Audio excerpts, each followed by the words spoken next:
Friends, Lakshmidevi అలకతో Vaikuntham ఖాళీ అయింది. ఆమె లేకుండా ఆ వైకుంఠం నిశ్శబ్దంగా మారింది. సేవలు లేవు, సంగీతం లేదు, ఆనందం లేదు. ఆ శూన్యత సాక్షాత్తు విష్ణువుకే బాధను కలిగించింది. లక్ష్మీ లేకుండా వైకుంఠం కూడా శూన్యంగా అనిపించింది.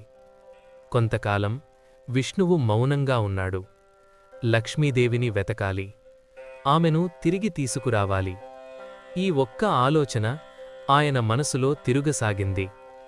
దేవలోకంలో ఉంటే ఈ వియోగం తగ్గదని భావించాడు. భూలోకానికి వెళ్ళాలి, అక్కడే ఆమెను వెతకాలి అని ఒక గట్టి నిర్ణయం తీసుకున్నాడు. ఇదే శ్రీనివాస అవతారానికి మొదటి అడుగు. శేషాచల అడవులకు చేరుకున్నాడు స్వామి. ఎత్తైన కొండలు, దట్టమైన చెట్లు, చల్లని గాలి. అక్కడ ఒక పుట్ట దగ్గర తపస్సులో కూర్చున్నాడు. ఆకలి లేదు, దాహం లేదు, లక్ష్మీ ధ్యాస తప్ప ఇంకేమీ లేదు. రోజులు గడిచాయి, రాత్రులు మారాయి, కాని స్వామి తపస్సు ఆగలేదు. ఈ విషయం దేవలోకానికి తెలిసింది. బ్రహ్మదేవుడు చింతించాడు, శివుడు ఆందోళన చెందాడు. ఇలా ఆకలి లేకుండా ఎంతకాలం తపస్సు చేస్తాడు?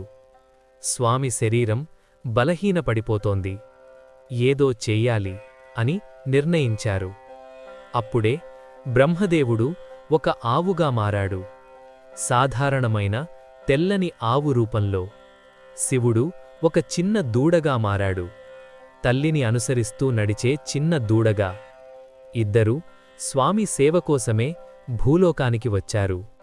ఆ ఆవు ప్రతిరోజూ అడవిలోకి వెళ్ళేది, కాని ఇతర ఆవుల్లా గడ్డి మేయలేదు. నేరుగా ఆ పుట్ట దగ్గరికి వచ్చేది. తన పొదుగునుంచి పాలను పుట్టలోకి కార్చేది. ఆ పాలతోనే శ్రీనివాసుడు జీవించాడు. ఇలా రోజులు గడుస్తుండగా ఆ ఆవు యజమాని అయిన ఆ రాజుకు ఒక అనుమానం వచ్చింది. రోజురోజుకి ఆవుపాలు ఎందుకు తగ్గుతున్నాయి? నిజం తెలుసుకోవాలని రాజు తన గోపాలుడిని పిలిచాడు. ఈ ఆవును ఈరోజు గమనించు అని ఆజ్ఞ ఇచ్చాడు. రాజు ఆజ్ఞ మేరకు గోపాలుడు ఆవును వెంబడించాడు. ఆవు పుట్ట దగ్గరికి వెళ్ళి పాలను కార్చింది. ఇది చూసి గోపాలుడికి కోపం వచ్చింది. చేతిలో ఉన్న గొడ్డలిని ఆవుపైకి విసిరాడు. కాని ఆ దెబ్బ ఆవుకు కాకుండా సాక్షాత్తు శ్రీనివాసునికే తగిలింది. తలపై గాయం, రక్తం ధారగా కారింది.